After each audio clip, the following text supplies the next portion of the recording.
The train rattled through the Texas darkness like a metal beast carrying ghosts across an unfamiliar continent, and inside the cramped cattle cars, Carl Hoffman pressed his face against the wooden slats, watching America pass by in fragments of moonlight and shadow. He had expected many things when the British soldiers marched them onto the transport ship in North Africa, their hands bound, their uniforms still caked with desert sand and the metallic residue of defeat, but he had not expected this vast emptiness, this endless landscape that seemed to swallow the horizon whole. The other men sat in silence, their faces carved from exhaustion and uncertainty, and Carl could feel the weight of their collective fear pressing against his chest like a stone, the fear of what awaited them at the end of this journey, the fear that had been their constant companion since the moment they raised their hands in surrender beneath that merciless African sun. They had been told stories, whispered in the darkness of prison holds and detention camps, stories of American brutality, of prisoners worked to death in mines, of executions disguised as accidents, and though Carl tried to silence these voices in his mind, tried to remember that propaganda flowed in all directions like water seeking its level, he could not entirely dismiss the gnawing anxiety that accompanied every mile they traveled deeper into this foreign land. He was 24 years old, though he felt ancient, weathered by 3 years of war that had stripped away whatever innocence he might have possessed, and he carried within him the accumulated weight of too many deaths witnessed, too many friends lost to the indifferent machinery of conflict that ground men into dust without distinction or mercy. The train lurched to a halt sometime near dawn, and the doors slid open with a screech of metal that made every man flinch, their bodies still conditioned to associate sudden sounds with incoming shells.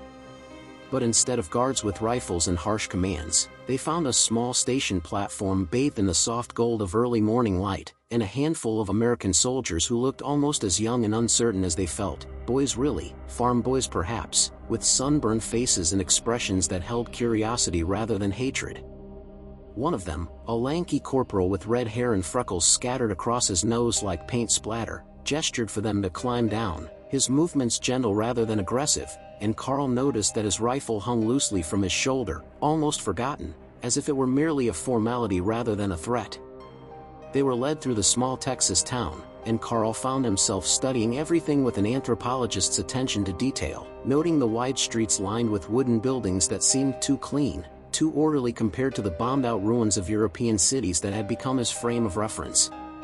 Women stood on porches watching them pass, but their faces held a mixture of emotions that Carl could not quite parse, something that might have been fear or pity or simple human curiosity, and one elderly woman, her silver hair pinned in a neat bun, actually nodded at them as they walked by, a gesture so ordinary and yet so profound in its acknowledgement of their shared humanity that Carl felt something crack inside his chest, some brittle defense mechanism that had kept him numb for too long. The camp itself was not what any of them had imagined. Instead of high walls and guard towers, they found themselves looking at a collection of low wooden buildings and, most surprisingly, several large barns that had been converted into dormitories, their familiar architecture speaking of agricultural purpose rather than military imprisonment. The commandant, a middle-aged captain with tired eyes and the bearing of a man who had seen enough of war to be sick of it, addressed them through an interpreter, his voice neither harsh nor particularly kind, simply matter-of-fact as he explained the rules and regulations that would govern their lives here. They would work, yes, but in the fields and on farms where labor was desperately needed, and they would be paid a small wage, and they would receive the same rations as American soldiers, and they would be expected to conduct themselves with dignity and respect. Carl was assigned to a barn along with 30 other men, and when he stepped inside that first evening, the smell of hay and horses and old wood washed over him with such visceral power that he was suddenly transported back to his grandfather's farm in Bavaria, to summers spent mucking out stalls and learning to ride the great draft horses that his grandfather had loved more than most people. The barn had been cleaned and fitted with simple cots arranged in neat rows, but the original character of the building remained intact, the high rafters still home to swallows that darted in and out through gaps in the eaves, and along one wall, separated by a simple wooden partition, several horses stood in their stalls, their large dark eyes watching the new arrivals with that eternal calm that horses possess, that quality of acceptance that asks nothing and judges nothing. That night, lying on his cot with the sounds of the barn settling around him, the soft breathing of horses mixing with the restless movements of his fellow prisoners, Carl felt something he had not felt in years, something that took him long minutes to identify because it had become so foreign to his experience. He felt, improbably and against all logic, almost safe. Not truly safe, because safety was an illusion that war had stripped away permanently, but safer than he had been in trenches or transport ships or even in his own home during those final months before he was conscripted, when the bombs fell nightly and every morning brought news of another neighbor killed, another building reduced to rubble. Here, in this Texas barn with its smell of hay and its quiet horses, he could almost imagine that the war was something happening to other people in other places, a distant nightmare from which he had temporarily awakened. The work began the next morning, and Carl found himself assigned to a sprawling farm operation owned by a man named William Henderson, a weathered rancher in his 60s who ran his property with the efficiency of someone who understood that success in agriculture required both hard work and intelligent planning. Henderson studied the group of German prisoners who arrived in the back of an army truck with an expression that Carl could not quite read, his eyes moving from face to face as if searching for something specific, and when his gaze landed on Carl, he held it for a moment that seemed to stretch and compress time simultaneously. Then he nodded, once, a gesture that might have meant anything or nothing, and began assigning tasks with the help of the young corporal who served as their guard and translator. Carl was given the care of Henderson's horses, a job that might have been deliberate or simply coincidental, but which felt like an extraordinary gift regardless of the intention behind it. There were 8 horses in total, a mix of quarter horses used for ranch work and 2 older draft horses that Henderson kept, he said, because his father had believed that a proper farm always maintained a team for the heavy work, even if tractors had made them largely obsolete. Carl approached these animals with the kind of reverence that others might reserve for entering a church, and when he placed his hand on the neck of the largest draft horse, a massive chestnut gelding named Duke, he felt the animal's warmth seep into his palm like a benediction, and something inside him that had been frozen for 3 years began, very slowly, to thaw. Henderson watched this interaction from a distance, leaning against a fence post with his hat pushed back on his head, and later, when the other prisoners had been taken back to camp for the day, he approached Carl and said, through the corporal's translation, that he could tell Carl knew horses, really knew them, not just how to work them but how to understand them, and Carl nodded, unable to speak around the sudden tightness in his throat, and Henderson said that he had lost his only son in the Pacific, at a place called Guadalcanal that Carl had never heard of, and that he had sworn to hate all enemies of America forever, but that he was finding hatred to be an exhausting and ultimately pointless emotion, and that he believed his son would have preferred his father to remember what it meant to be decent, to treat all men with the basic respect that humanity demanded, even men who had worn the uniform of the enemy. The days acquired a rhythm, a pattern that Carl found himself falling into with a gratitude that bordered on desperation. He woke with the dawn to the sounds of the barn coming to life around him, the horses nickering softly for their morning feed, the other prisoners stirring on their cots, the swallows beginning their morning aerial ballet in the rafters above. He worked with the horses, grooming them, checking their hooves, exercising them in the large corral behind the barn, and in these moments, with his hands on warm horsehide and the Texas sun on his back, he could almost forget that he was a prisoner, could almost believe that he was simply a young man working on a ranch, learning his trade, building a life that had meaning beyond survival. The other prisoners adapted to their circumstances in various ways, each man processing his captivity through the lens of his own personality and experiences. There was Werner, a former schoolteacher from Hamburg who spent his evenings teaching English to anyone interested, using newspapers that Henderson provided and creating elaborate grammar lessons on scraps of paper. There was Friedrich, a quiet man from a small village near the Austrian border who had been a carpenter before the war and who now spent his free time carving intricate wooden figures that he gave away to anyone who admired them, his hands always busy, always creating beauty from simple materials. There was Otto, who had been a soldier since 1939 and who carried the war in his eyes like a permanent shadow, who struggled more than most with the cognitive dissonance of being treated humanely by the people he had been trained to hate, who sometimes woke screaming in the night from dreams that Carl could only imagine, having his own nightmares to contend with. The Americans, for their part, remained largely distant but not unkind. The guards rotated, but they all shared a similar attitude of watchful tolerance, men doing a job that required vigilance but not cruelty, and gradually, slowly, tentatively, small exchanges began to occur that transcended the formal boundaries of captor and captive. The red-haired corporal, whose name was Jimmy and who came from a farm in Oklahoma, sometimes asked Carl about Germany, about what it was like there before the war, and Carl found himself describing his hometown, the mountains and forests, the festivals and traditions, painting a picture of a place and a people that bore little resemblance to the caricatures of Nazi propaganda that Jimmy had been fed. In return, Jimmy told stories about Oklahoma, about dust storms and tornadoes, about his sweetheart back home who wrote him letters every week, about his plans to buy his own farm after the war and raise cattle and children in equal measure. Henderson proved to be a more complex figure than Carl had initially understood. The rancher was a man of few words, preferring action to conversation, demonstration to explanation, and he taught Carl things about horse management that even his grandfather had never known, techniques for treating minor injuries, methods for building trust with difficult animals, philosophies of partnership rather than domination.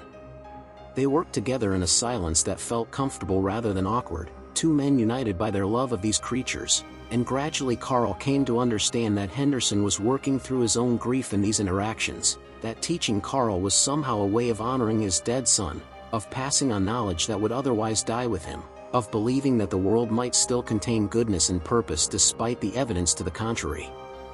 The seasons turned, summer giving way to fall, and with the changing weather came changes in the emotional landscape of the camp as well.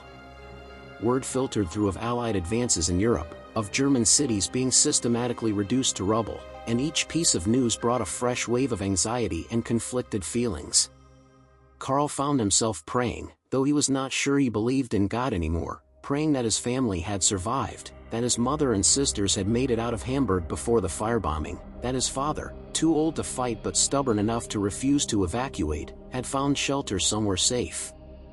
But news was scarce and unreliable, filtered through layers of military censorship and the fog of distance, and so he existed in a state of perpetual uncertainty, knowing that everyone he loved might be dead or suffering while he stood in a Texas corral brushing the coat of a horse until it gleamed like copper in the autumn sunlight. The prisoners were allowed to receive and send letters, though everything was censored, and Carl wrote home whenever he could, careful letters that avoided anything that might be redacted, focusing instead on mundane details, the weather, the work, the horses, hoping that somehow these words would find their way across the ocean and into the hands of his mother, letting her know that he was alive, that he was thinking of them, that he had not forgotten home even though home felt increasingly like a concept from another lifetime, a place that might no longer exist in any recognizable form. He received only 2 letters during his entire time in Texas, both from his sister Anna, both months old by the time they reached him, and both frustratingly vague about their actual circumstances, filled with careful optimism that he recognized as protective fiction, and he read and reread these letters until the paper began to disintegrate at the folds, treasuring them not for their content but simply as proof that his family had still existed at the moment these words were written. Winter came to Texas, not the brutal cold of a European winter but a milder version that nonetheless felt alien to the prisoners, with warm days suddenly giving way to freezing nights, and Henderson brought blankets for the men in the barn, good wool blankets from his own house, and he brought a kerosene heater that he set up in the center of the space, and he told Carl, through Jimmy's translation, that no man should have to freeze, regardless of what uniform he had worn or what country he had called home. The horses seemed to appreciate the additional human warmth in the barn, and Carl sometimes woke in the night to find Duke leaning his great head over the partition, watching the sleeping men with an expression of benevolent curiosity, and in these moments Carl felt a peace that seemed impossible, given the circumstances, given the war that still raged across continents, given the uncertain future that awaited all of them.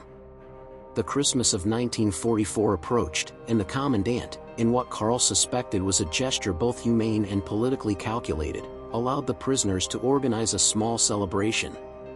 They pooled their meager wages and whatever materials they could scavenge or trade for, and Friedrich carved a nativity scene that was so beautiful it brought tears to Werner's eyes, and they sang carols in German while the American guards listened from a respectful distance, and Henderson appeared unexpectedly with a truckload of supplies, extra food and coffee and even a small Christmas tree that he had cut from his own property, and he stayed for an hour, saying nothing, simply sitting on a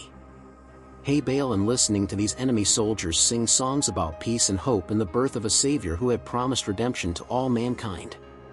On Christmas Eve, Carl stood outside the barn looking up at the enormous Texas sky, the stars so bright and numerous that they seemed to crowd together in a luminous mass, and he thought about all the people across the world who were looking at these same stars, his family in Germany if they still lived, Jimmy's sweetheart in Oklahoma, Henderson's dead son whose bones lay buried on some Pacific island, all the soldiers and civilians and prisoners and refugees whose lives had been upended by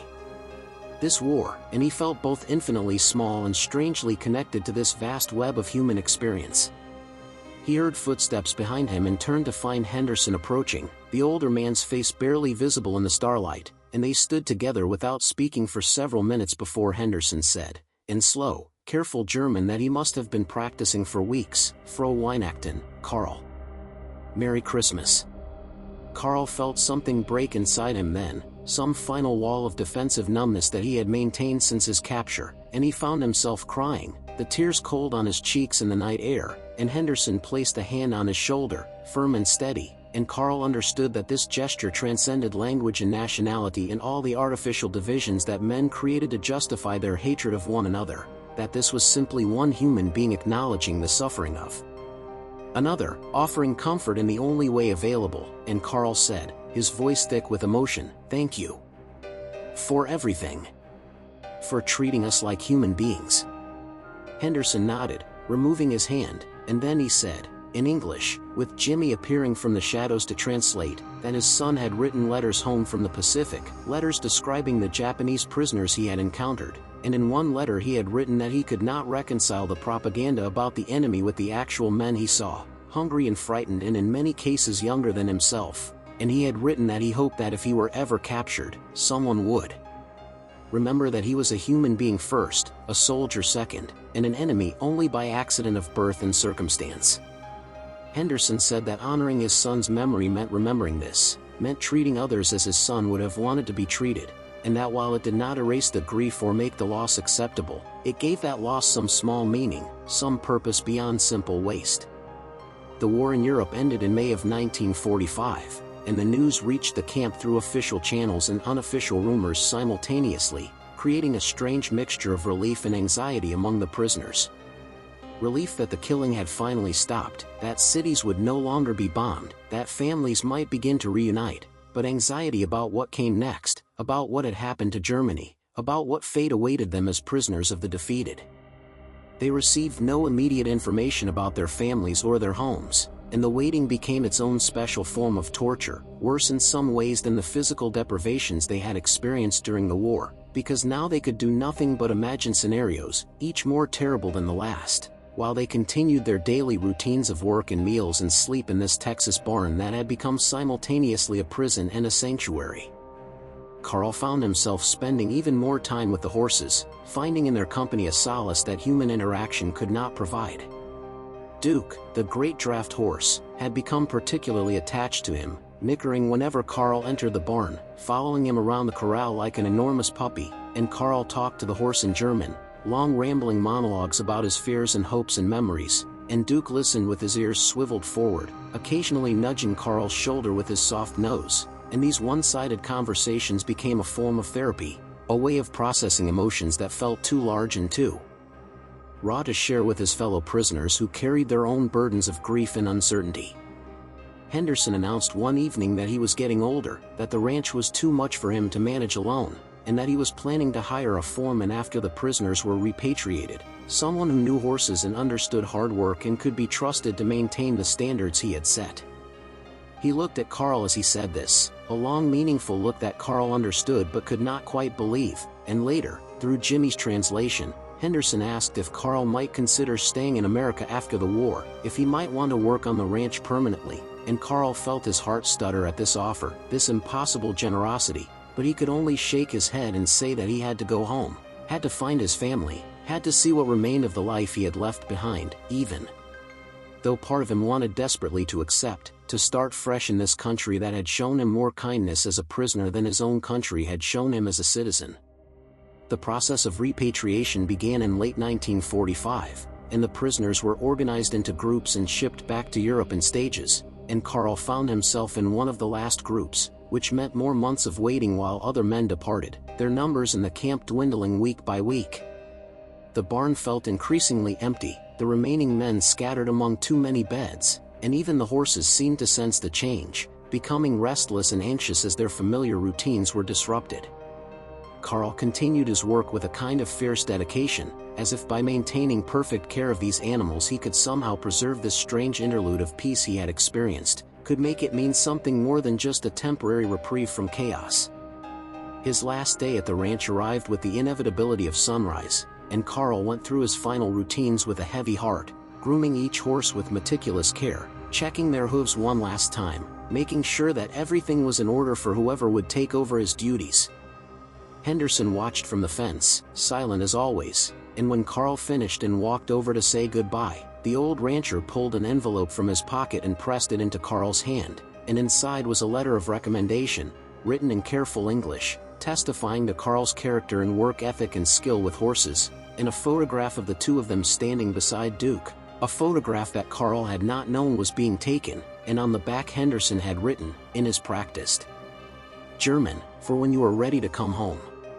The train that carried Carl away from Texas retraced the route he had taken years before, but everything looked different now, or perhaps he was different, transformed by his experiences in ways both subtle and profound. He clutched Henderson's envelope like a talisman, staring out at the passing landscape and thinking about the strange paths that war had carved through his life, the unexpected intersections and moments of grace that had emerged from the machinery of destruction. He thought about the men he had lost, friends who would never return home, and he thought about the enemies who had become, if not friends exactly, then at least fellow travelers in the journey toward understanding that humans were complex and contradictory creatures capable of both terrible cruelty and surprising kindness, often within the same breath.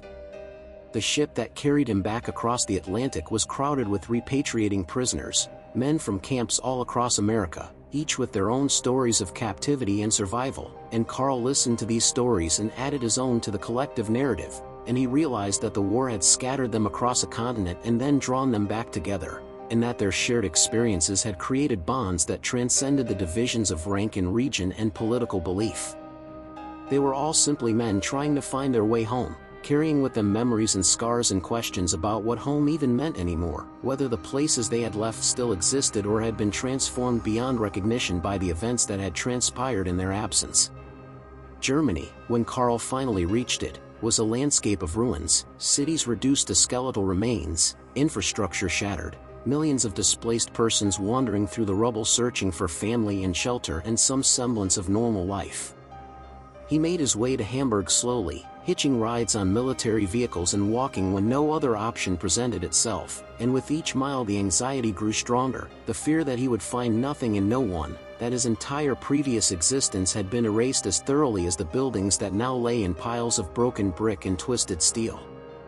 The city itself was almost unrecognizable, entire neighborhoods simply gone, replaced by vast fields of destruction that made navigation nearly impossible, and he wandered through these ruins asking anyone he met if they knew his family, describing his mother and sisters to strangers who mostly shook their heads and moved on, preoccupied with their own searches and sorrows.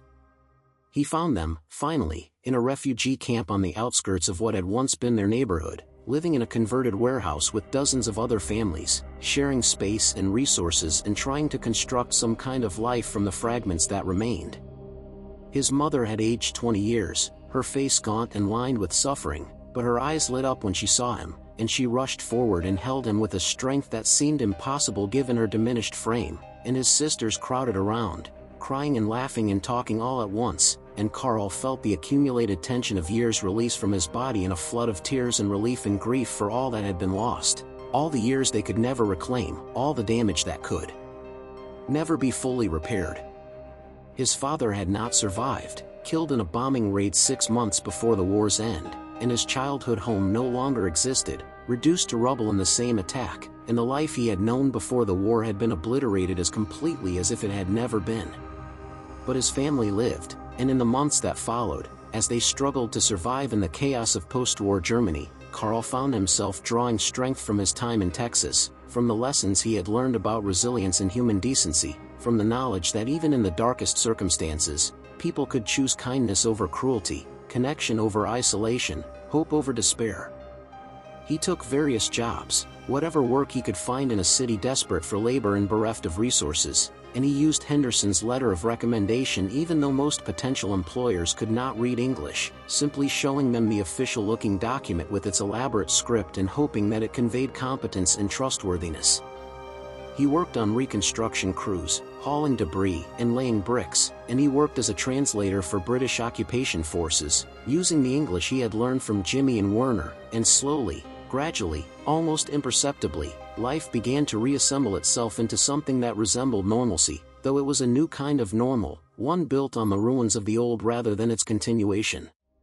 Years passed, Germany recovered, the economic miracle transformed the landscape once again, and Karl married and had children and built a life that his younger self would have recognized as solid and respectable if perhaps not particularly exciting. But he never forgot Texas, never forgot the barn and the horses and the old rancher who had taught him that humanity could survive even the worst that war could inflict, that decency was always a choice, that treating others with dignity cost nothing and meant everything. He kept Henderson's photograph in a frame on his desk, and when his children asked about it, he told them stories about his time as a prisoner, carefully edited versions that emphasized the unexpected kindnesses rather than the hardships, the moments of connection rather than the loneliness and fear. In 1967, when he was 46 years old and his children were teenagers and his business was successful enough to allow for luxuries like international travel, Karl took his family to America, to Texas specifically, driving a rental car across that same vast landscape that he had first seen from a cattle car decades earlier. He had written to Henderson several times over the years, letters that grew less frequent as life's demands increased, and the old rancher had responded sporadically, his handwriting becoming shakier with each passing year, and Karl knew that time was running out, that if he was going to make this pilgrimage, it needed to be now, before the opportunity vanished like so much else had vanished from his life. The ranch looked smaller than he remembered, the barn weathered by 2 decades of additional use, but fundamentally unchanged, and when he knocked on the door of the main house, his heart hammering with anticipation and anxiety, it was Henderson who answered, 20 years older but still recognizably himself, still carrying that quality of quiet strength that Karl remembered. The old rancher stared at Karl for a long moment, his eyes moving across the face of this middle-aged man trying to find the young prisoner he had known. And then recognition dawned, and Henderson's face split into a smile, and he reached out and pulled Karl into an embrace, and Karl felt tears streaming down his face, all the emotions of all the intervening years suddenly overwhelming him, and Henderson was crying too, both of them standing in the doorway holding onto each other while Karl's confused family watched from the car. They spent 3 days at the ranch, Karl and his family staying in the guest room of Henderson's house, and Karl showed his children the barn where he had slept, the corral where he had worked, the stables where Duke and the other horses had lived, though Duke himself was long gone, buried beneath a tree on the property's eastern boundary. Henderson was a widower now, his wife having passed 5 years earlier, and he ran the ranch with the help of his nephew, a taciturn man who regarded Karl with polite but distant curiosity, unable to fully understand the bond between these two men who had been enemies before they were friends, who had bridged a divide that should have been unbridgeable. On their last evening, Karl and Henderson sat on the porch watching the sunset, the same enormous Texas sky spreading its colors across the horizon, and they talked about everything and nothing, their conversation moving easily between English and German, filling in the gaps of the intervening years, and Henderson said that Karl had been like a son to him, that teaching him and working alongside him had helped heal the wound of his own son's death, had allowed him to believe that there was purpose in survival, in continuing to live and work and maintain standards of decency even when the world seemed determined to abandon such standards. He said that the photograph he had given Karl was a copy, that he kept the original in his own desk drawer, that he sometimes looked at it when he felt old and tired and wondered whether his life had meant anything, and seeing Karl's young face in that photograph reminded him that meaning came from the small things, the individual interactions, the choice to treat one person with respect and kindness, and that these small choices accumulated into something larger, something that persisted beyond death and distance and the passage of time. Karl told Henderson about his life in Germany, about the years of struggle and gradual recovery, about his business and his family and the ordinary joys and sorrows that had filled the space between then and now, and he said that the lessons he had learned in Texas had sustained him through difficult times, had taught him that enemies were often just people on the opposite side of circumstances, that nationality and ideology were superficial compared to the deeper currents of shared humanity. That war brought out both the worst and the best in people, and that choosing which of these impulses to honor was the fundamental test of character. He said that he had tried to pass these lessons on to his children, to raise them to see beyond the artificial divisions that humans created, to judge individuals by their actions rather than their affiliations, and that he hoped this wisdom might help them navigate whatever challenges the future held, because history seemed determined to repeat itself in new variations, each generation forced to relearn the same fundamental truths about human nature and the cost of forgetting them. Henderson nodded, his eyes distant, looking at something beyond the visible horizon, and he said that the world was full of people like them, former enemies who had discovered friendship, soldiers who had seen beyond propaganda to the humanity of their opponents, and that these stories were important, that they needed to be remembered and retold, because they represented the possibility of reconciliation, the hope that conflicts could end not just in military victory but in genuine peace, in the recognition that all parties had suffered and all parties deserved dignity and the opportunity to rebuild. He said that his son would have liked Carl, would have been proud of what they had built together in that Texas barn during those strange years when the world was tearing itself apart and they were choosing, in their small way, to build something instead of destroy, to connect rather than divide, to plant seeds of understanding that might, years or decades or generations later, grow into something larger and more significant than either of them could imagine.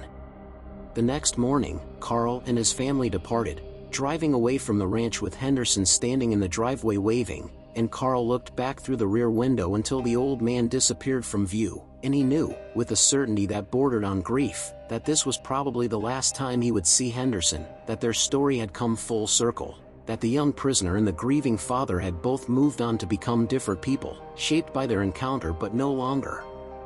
defined by it, carrying it forward as memory rather than present reality. He turned forward in his seat, watching the Texas landscape unfold before him, and he felt grateful, profoundly grateful, for the accident of fate that had brought him to this place, that had given him this unexpected gift of understanding, that had shown him that even in the midst of humanity's worst impulses, there remained the possibility of grace, of transformation, of men choosing to be better than their circumstances required, and that this possibility, however fragile and contingent, was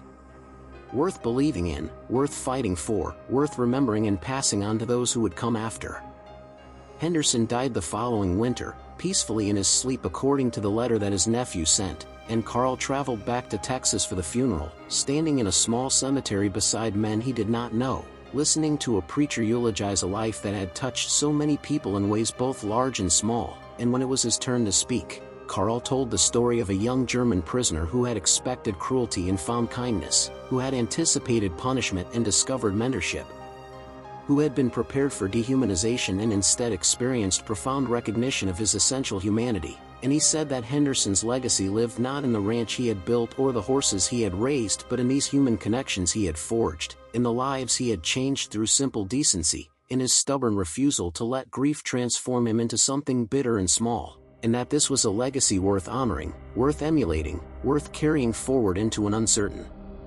future that would undoubtedly present new opportunities for hatred and division but also new opportunities for the kind of transcendent understanding that Henderson had embodied. Carl returned to Germany after the funeral, back to his life and his family and his business, but something had shifted inside him, some final piece of the puzzle clicking into place, and he found himself telling the story more often, to his children and grandchildren, to students and journalists and historians who were beginning to document the prisoner of war experience, and always he emphasized the same themes: the unexpected humanity, the surprising connections, the possibility of redemption and reconciliation even after terrible conflict, and he hoped that these stories might serve as a counterweight to the narratives of hate that seemed to proliferate in every generation, might remind people that enemies were often temporary and humanity was permanent, that wars ended but the choices people made about how to treat each other echoed forward through time with consequences that no one could fully predict or control.